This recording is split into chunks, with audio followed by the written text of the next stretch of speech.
The midday sun scorched the auction yard like a branding iron. Dust lifted from every boot step, swirling around the wooden pens where animals bleated, grunted, or stood in dull silence. Sweat gathered at the back of Eli's neck as he pressed his small hands against the slats of a corral. His eyes weren't on the shouting buyers or the bored auctioneer. They were locked on a calf, barely more than skin and ribs, tethered roughly by a fraying rope. The bull's coat, once brown, was matted with dried mud and streaked with blood. A raw, angry wound split across its hind leg, swollen and festering. No one bid on him. No one even looked. "Lot 49, the auctioneer muttered, voice losing steam. "Injured. Damaged goods. Let's start at 100. Silence. 50. He tried. Still nothing. From the crowd of flannel shirts and weathered hats, a single voice cracked through the dust. "I'll take him." Heads turned. A boy. 13, maybe. Barefoot, jeans torn, freckles smudged with road dust. His voice didn't tremble. His hand held out a wad of crumpled bills like it was a sword in a standoff. The auctioneer blinked. "You got 50? Eli nodded. The man scratched the back of his neck, shrugged. "He's yours." A few chuckles rippled through the yard, the kind that hurt more than a slap. "Kid just bought himself a ghost," someone muttered. But Eli didn't flinch. He climbed the corral gate and slid down like he'd done it 1,000 times. He approached the bull slowly, palms open, breath steady. The bull rolled an eye toward him, wary. Its breathing was fast, shallow. The wound pulsed with each exhale. Eli crouched low.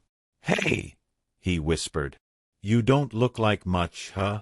The bull didn't respond, but didn't pull away either. "That makes 2 of us." He untied the rope, coaxing the bull forward. It stumbled, nearly collapsing, but found its footing again. Together, step by shaky step, they left the yard. No one stopped them. No one offered help. The walk home was 3 miles, mostly uphill. The afternoon heat pressed down like a weight.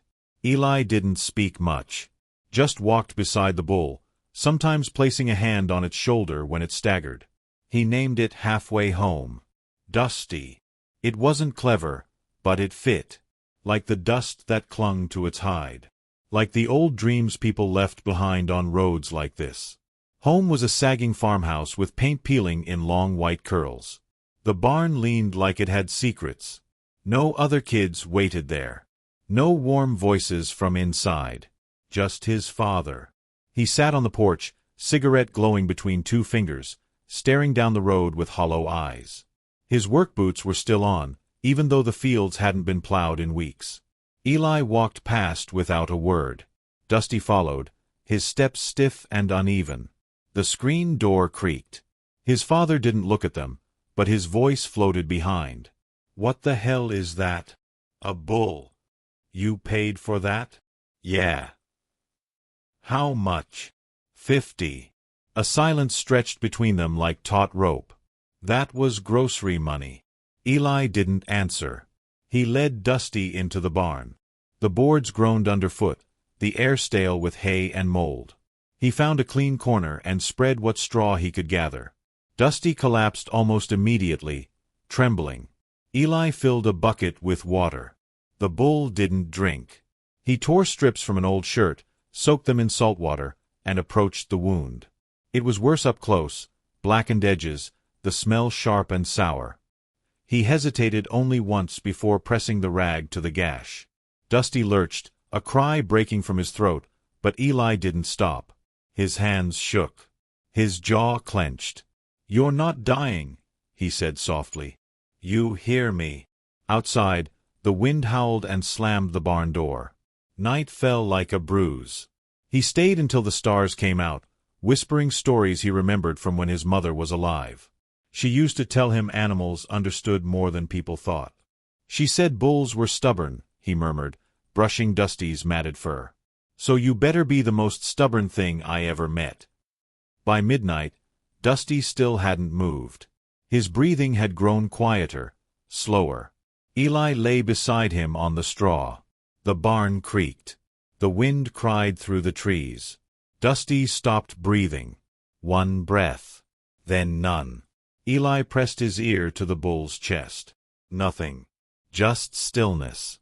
"No," he whispered. "Don't." He pushed, pressed, shouted, quietly, like someone terrified of waking the dead. And then, a gasp. Sharp and sudden. Dusty's chest heaved. His eye opened. Misted, but alive. He licked Eli's hand, once. And slept. Eli didn't. He stayed awake, watching the slow rise and fall of that fragile body, afraid it might disappear again. At dawn, the rooster didn't crow. The farm had no animals left. But Eli stirred when light seeped through the boards. Dusty was sitting upright. Barely.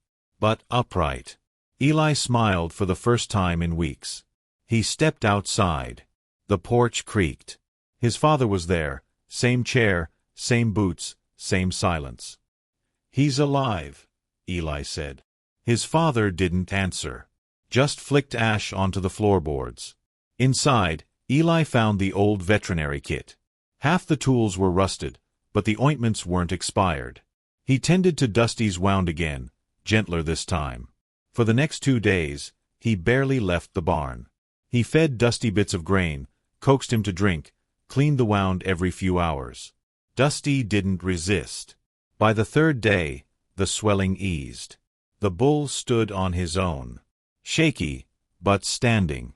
That evening, as golden light flooded the barn, Dusty turned and leaned his weight into Eli's side. Eli froze, heart thudding. It wasn't fear. It was the feeling of being chosen. Chosen by something wild. The next morning, trouble came. A man in a red truck pulled up, boots crunching gravel. He spit and tapped his badge, local inspector. He glanced at Dusty, then at Eli. "That thing yours?" "Yes, sir." "Looks diseased. Could spread infection. You got papers?" "No." "Well," the man said, scratching his neck, "could be I'll have to report this." Eli swallowed hard. "He's healing. He's not hurting anyone." The man tilted his head. "Tell you what. You keep him out of sight. Don't bring him to town. No noise. No stink. I won't say nothing." Eli nodded. Dusty, as if sensing the tension, stepped forward. The man took a half-step back. "Ah, got some spirit, doesn't he?" He left. Eli turned to Dusty, shaking. "You scared him off, didn't you?" The bull didn't blink. Just snorted. That night, a storm rolled in. Thunder cracked across the sky like a whip. Rain fell hard, pounding the roof of the barn like war drums. Eli rushed out when he heard the scream. Not Dusty's. His father's. The porch light flickered. The front door swung open. 2 coyotes stood in the yard, eyes reflecting yellow. One had blood on its snout. The chickens, what few were left, had been torn apart. His father held a rifle, but he was frozen. Eli didn't yell. He didn't think. He ran toward the barn. Dusty stood, snorting, ears high. He saw Eli, then the coyotes. Before Eli could say a word, Dusty was moving, limping but fast, straight into the storm. He slammed into one of the coyotes, horns low, hooves wild. The second leapt, but Dusty twisted, one rear leg failing, but still enough to throw the attacker off balance. Eli watched, breath caught, as Dusty circled the yard like a guardian. The coyotes fled. Dusty stood in the rain, chest heaving, wound bleeding again. Eli's father lowered the rifle. Said nothing. But when Dusty collapsed in the mud, he ran forward too. Helped Eli lift him. Carried water. Pulled fresh straw. In the barn, soaked to the bone, father and son worked in silence. The rain slowed. The wind died. Dusty slept again. And in that still moment, Eli looked at his father. He didn't expect a smile. Didn't expect anything. But his father reached into his coat pocket and handed him something. Piece of jerky. For him, he said. And walked away. Eli didn't cry. Not then. He held the jerky in one hand, Dusty's muzzle in the other. "You scared them off," he whispered. Outside, the wind carried the last sounds of the storm into the dark. Morning came with gold slicing through the barn slats. Dust clung to the air like memory. Dusty stirred first, pushing against the straw with his front legs, rising slowly, fighting gravity. The limp was worse now, but there was strength returning to his eyes. The fever had broken. Eli leaned against a stall beam, watching. His arms were wrapped around his knees, a threadbare hoodie pulled over his head.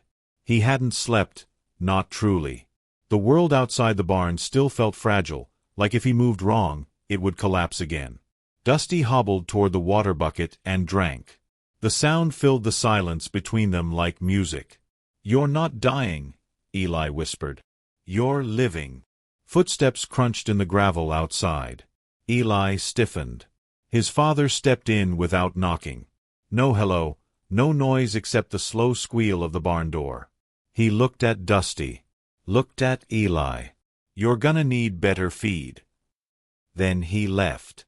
It wasn't an apology. But it wasn't nothing either. That day, Eli worked like a man possessed. He hauled lumber from behind the shed and patched the gaps in the barn walls. Hammered through blistered fingers. Brushed Dusty's coat until it gleamed through the grime. Shoveled old hay out, dragged in fresh from a neighbor's abandoned field. Each act was quiet, focused, purposeful.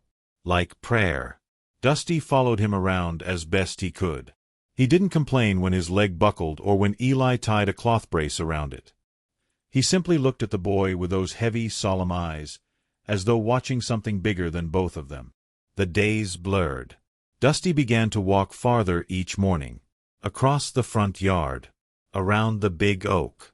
To the edge of the road, where he'd stand, nose high, breathing in the wind. Eli walked with him, hand on his flank, always ready to catch him if he stumbled. Then came the morning Dusty trotted, brief, broken, but undeniably a trot. Eli laughed. Loud, full. The sound startled birds from the trees. And for the first time in longer than he could remember, his father came out onto the porch not with silence, but with a mug of coffee and the hint of a smile behind his eyes. "Kids got steel," he muttered. Eli wasn't sure if he meant Dusty or himself.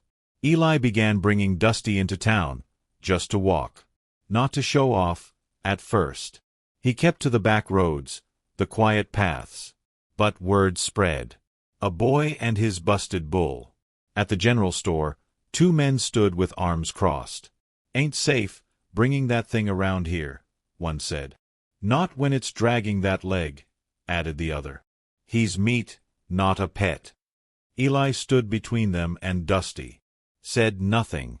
Just held Dusty's halter and stared until they turned away. Not everyone was cruel.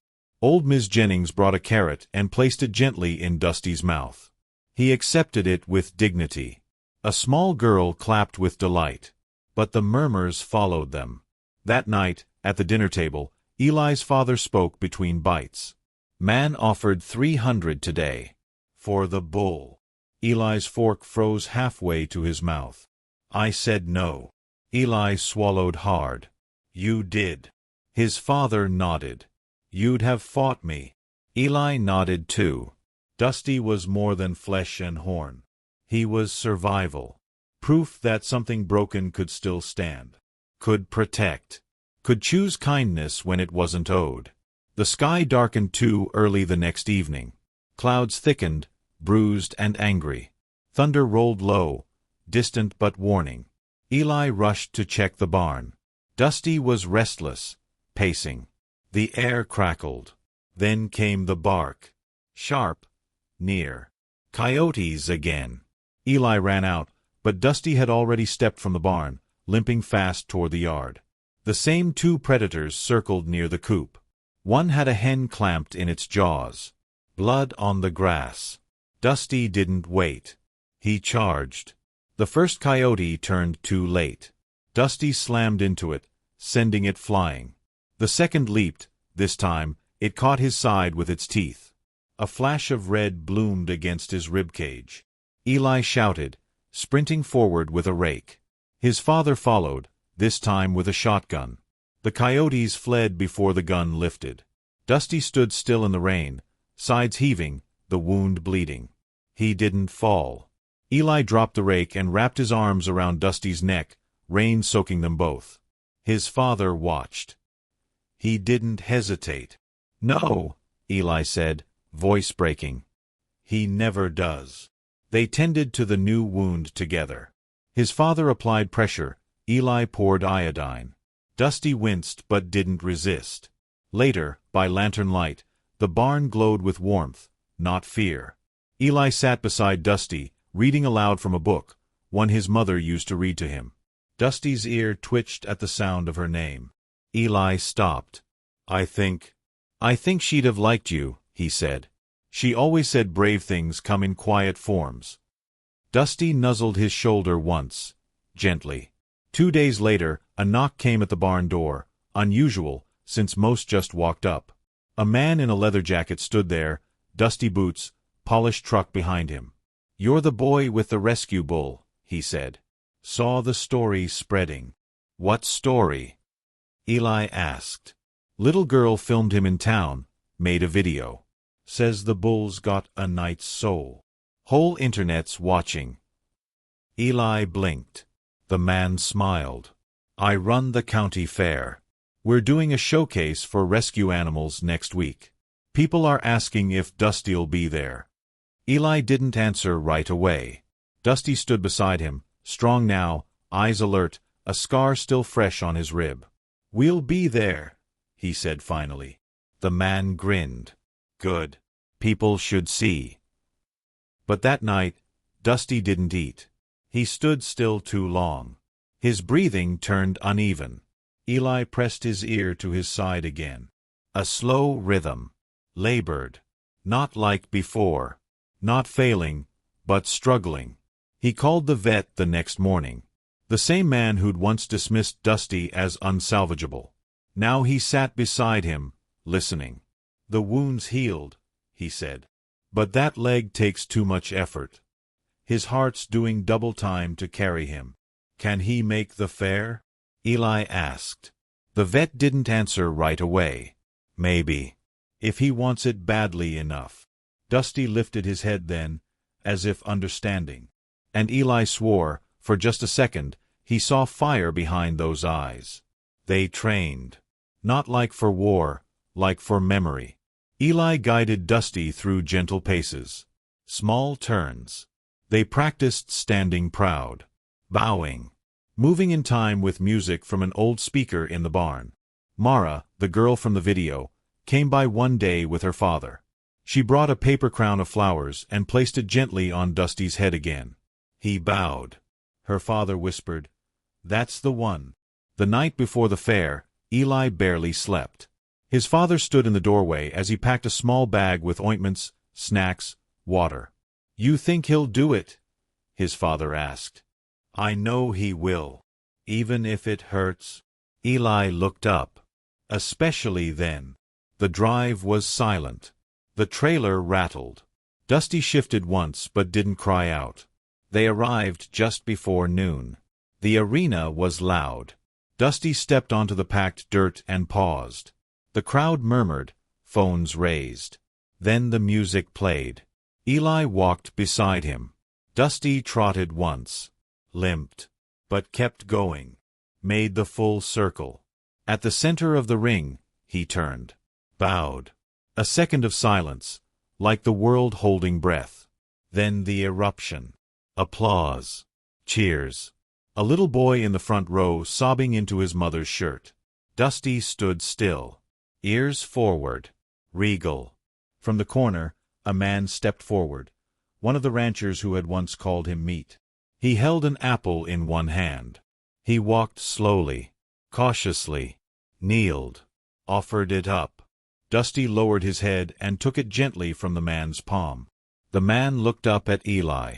"I was wrong," he said quietly. "He's not a bull. He's a legend." Dusty turned toward Eli then, and smiled, if such a thing could exist on a creature built for strength. But in that moment, it did. And Eli, standing in the middle of that ring, felt it. Dusty had given everything. And there was more yet to give.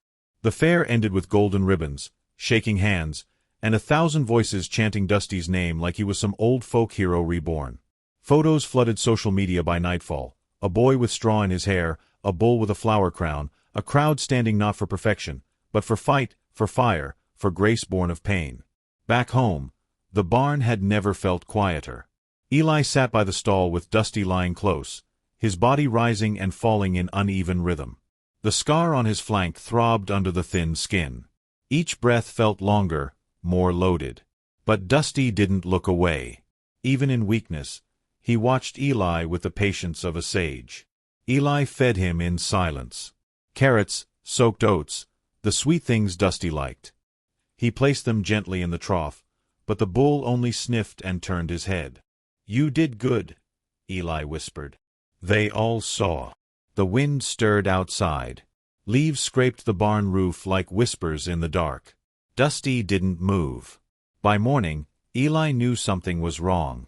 The vet came again, unannounced this time, walking with more care than usual, his truck idling in the driveway like it didn't want to stay. He checked Dusty's vitals, listening longer than before. He didn't speak for a long time. Then, quietly, "He's tired. The kind that doesn't get fixed by time." Eli didn't answer, just reached forward and touched Dusty's shoulder. The bull shifted beneath his hand, a soft noise rumbling from his throat. "If he's in pain," the vet began. "He's not," Eli said, cutting him off. "He's just full." The vet left a few supplies. Bandages. Herbs. A bottle of something that looked like sleep. He didn't say what it was for. He didn't have to. Later that afternoon, Mara came. She held a single sunflower wrapped in string. She didn't say much. Just approached slowly and stood in front of Dusty. Her pink boots were muddy, and her hands shook a little. "I brought this for him." Eli took it and placed it beside Dusty's head. Mara crouched, met Dusty's eyes. "You made people nicer," she whispered. "Even my dad." Eli saw it then, how even the smallest ones could see through the noise. Through fear. Through death knocking at the door. That evening, Dusty tried to stand. Eli was there in an instant, pressing his shoulder beneath the bull's ribcage, steadying him. Dusty rose halfway. His legs trembled like saplings in wind. Then he sank again, hard, straw scattering. He closed his eyes.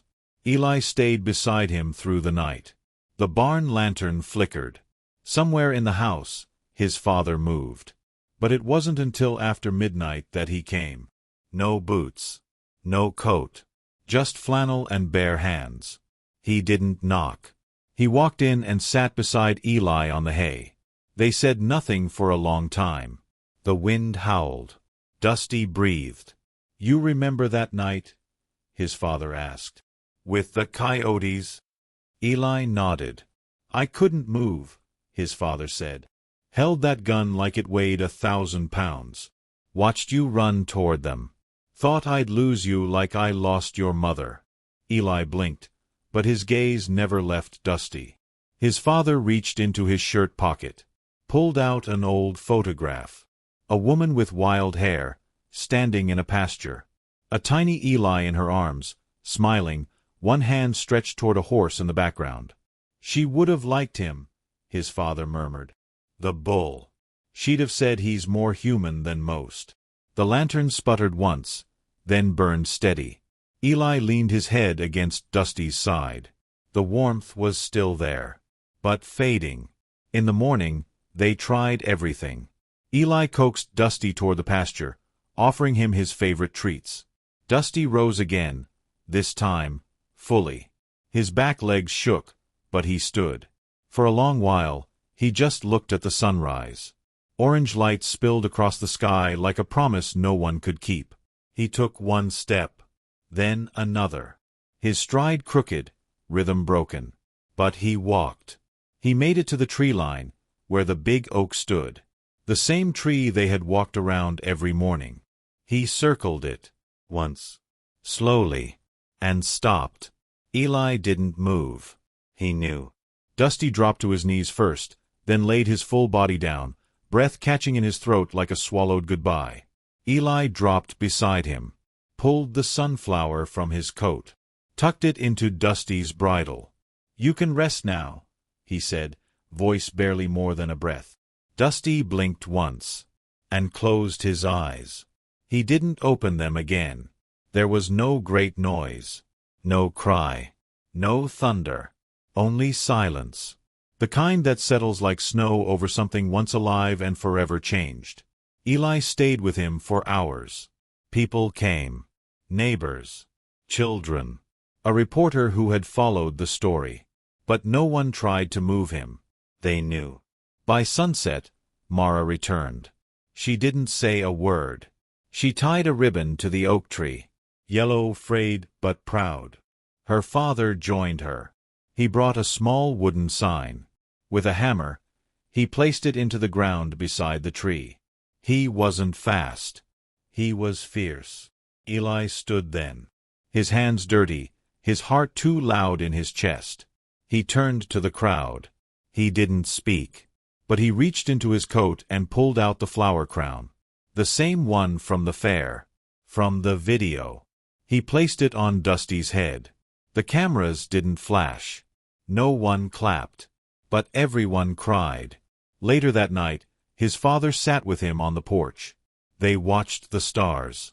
"Your mom used to say legends don't always wear armor," his father said. "Sometimes they wear scars." Eli nodded, the words carving something deep and permanent into him. He closed his eyes, and in the dark behind his lids, he saw Dusty, not limping, not gasping, running. Free. Not away from anything, but toward something. Something only legends chase. Something like forever. The morning after Dusty died, the barn smelled of stillness. Not decay, not grief, just absence. As if the space he once filled had folded into itself, leaving only the echo of his presence in the air. Eli sat alone in the straw, his back pressed against the stall post, arms draped over his knees. Dust motes floated through shafts of sunlight like memories drifting, and everything that had ever hurt felt quiet for once. There were no more bandages to change. No more water buckets to fill. No lists in Eli's mind. Just stillness.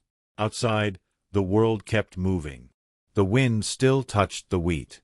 A tractor rumbled 2 farms away. But inside, something had broken open, and not in the way things shatter. More like how seeds do. Slowly. Quietly. On the way to becoming something else. Eli didn't speak during breakfast. His father made eggs and toast and left them on the counter without saying a word. The man's silence no longer felt like absence. It felt like reverence. Mid-morning, a knock came on the door. Eli opened it to find a woman holding a letter and a folded newspaper. She wore sunglasses, but her voice was gentle. "You're the boy from the story," she said. He nodded. "We wanted you to have this." She handed him the envelope and turned before he could ask anything else. Her shoes tapped away across the porch like punctuation marks to an unfinished sentence. The letter was handwritten, on cream stationery with the letterhead of a children's hospital 2 states over. "Dear Eli, I watched your bull on my brother's phone. He's 10, but he cried. I'm 12, and I did too. I don't walk very well because of my bones. But when I saw Dusty move like that, limping but proud, I felt stronger. Thank you for showing me it's okay not to be perfect. Love. June." The newspaper headline read, "Boy and Bull inspire the nation. A legend runs no more, but his story won't stop." There were photos beneath the headline. One of Eli leaning against Dusty. One of the bull, mid-stride in the fair ring, the flower crown still intact. And one more, of a small wooden sign under an oak tree, with Mara's yellow ribbon fluttering behind it. Eli folded the paper carefully and tucked the letter inside. Later that afternoon, a truck pulled into the driveway. Not a stranger this time. It was Mara and her father again. He stepped out with a small box in his arms and nodded toward Eli. "We brought something," he said. "If it's all right." Eli nodded. They walked together to the oak tree. Dusty had been buried in the pasture behind it, where the grass grew thick and sunlight fell longest. The flower crown had wilted now, but no one had dared move it. The ribbon danced like it remembered. The man opened the box. Inside was a bronze plaque, hand-cut, words engraved in deep script. Dusty. He gave without asking. He protected without promise. He ran when it hurt. Legend is not a word, it's a choice. Eli helped them anchor it into the ground. They all stood back. The sun caught the metal, turning it gold for a brief, eternal second. Mara stepped forward and whispered something too soft to hear. Then she placed a candy, just a single red wrapper, on the plaque. The same kind Dusty once took from her hand in town. Eli felt his chest tighten in the most unfamiliar way. Not grief. Not exactly. Something quieter. Deeper.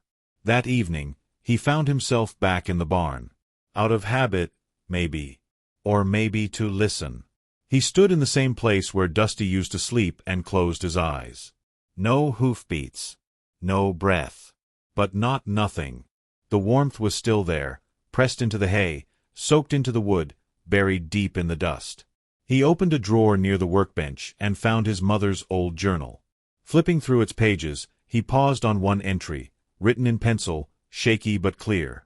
Some animals come to us not to be saved, but to teach us how to survive what comes next. He closed the book and held it against his chest. A week passed. Then 2. Word spread further. More letters arrived. Photos. Drawings of bulls with wings, children with crooked smiles posing beside handmade Dusty posters. One school hosted a Dusty Day, where students brought in rescue animals or wore flower crowns. Eli watched the videos online, blinking away something sharp behind his eyes. One message came from the mayor's office. They wanted to rename the back trail that ran along the edge of Eli's farm. The Dusty Run.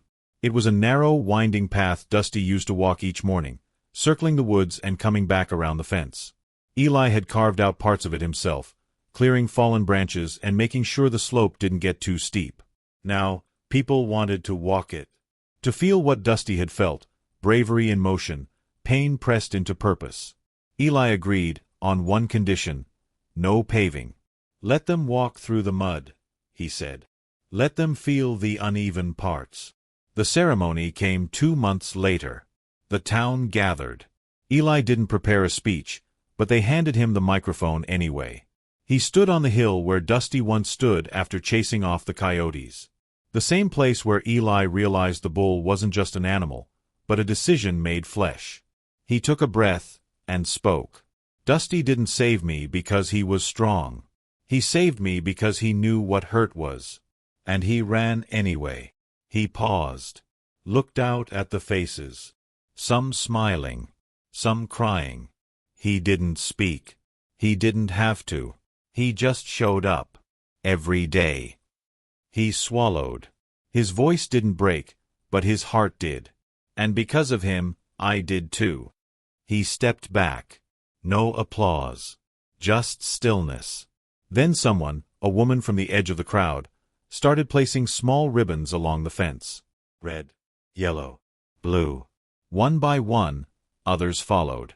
By sundown, the path had become a trail of color, like hope left behind in silk.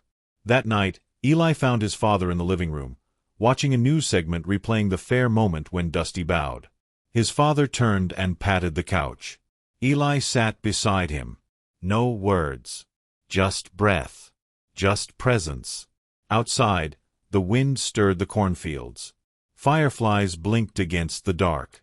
Then, as if pulled by something unseen, Eli rose and walked out to the pasture. He sat beneath the oak tree, beside the plaque, beneath the stars. He didn't cry.